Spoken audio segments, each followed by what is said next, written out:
সশ্রদ্ধ চিত্তে শপথ করিতেছি যে সরকার গঠন ঘিরে রাজনৈতিক অঙ্গনে নতুন বাস্তবতার সূচনা। দীর্ঘদিন পর রাষ্ট্র পরিচালনার দায়িত্ব নিয়ে নতুন মন্ত্রিসভা গঠন করেছে বিএনপি। আনুগত্য পোষণ করিব।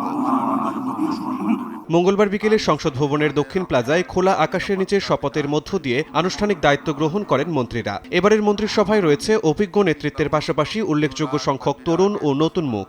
সকলের প্রতি আইন অনুযায়ী নতুন মন্ত্রিসভায় পূর্ণ মন্ত্রী হিসেবে যাঁরা প্রথমবার বা দীর্ঘ বিরতির পর দায়িত্ব পেয়েছেন তাদের মধ্যে রয়েছেন ডক্টর খলিলুর রহমান। তিনি পেয়েছেন পররাষ্ট্র মন্ত্রণালয়ের দায়িত্ব। টেকনোক্র্যাট পটভূমির এই ব্যক্তিত্ব নীতি ও প্রশাসনিক দক্ষতার জন্য পরিচিত। আরও আছেন মোহাম্মদ আমিনুর রশিদ, যার প্রযুক্তি ও প্রশাসনিক সমন্বয়ে দক্ষতা রয়েছে। আছেন সিলেটের সাবেক মেয়র আরিফুল হক চৌধুরী। দলীয় কর্মকাণ্ডে দীর্ঘদিনের সংগঠক শহীদ উদ্দিন চৌধুরী অ্যানি। রাজনৈতিক কর্মসূচিতে সক্রিয় মুখ জহির উদ্দিন স্বপন। খন্দকার আব্দুল মুক্তাদির। নারী নেতৃত্বের প্রতিনিধি আফরোজা খানম রীতা। মাঠ পর্যায়ের রাজনীতিক শেখ রবিউল আলম, আব্দুল আওয়াল মিন্টু ও ডক্টর এজেড-এম জাহিদ হোসেন, যিনি দলের স্থায়ী কমিটির সদস্য হলেও মন্ত্রিসভায় নতুন মুখ হিসেবে দায়িত্ব পেয়েছেন।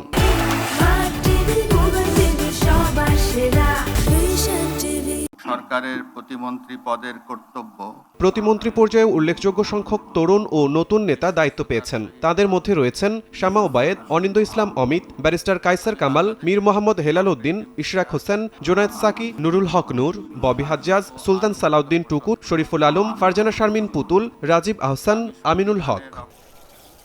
রাজনৈতিক বিশ্লেষকদের মতে মন্ত্রী প্রতিমন্ত্রী পর্যায়ে তরুণ ও নতুন মুখ, তৃণমূল অভিজ্ঞতা, আইনগত জ্ঞান, নাগরিক আন্দোলনের পটভূমি এবং সাংগঠনিক দক্ষতার এই বৈচিত্র্য মন্ত্রিসভাকে বহুমাত্রিক রূপ দিয়েছে।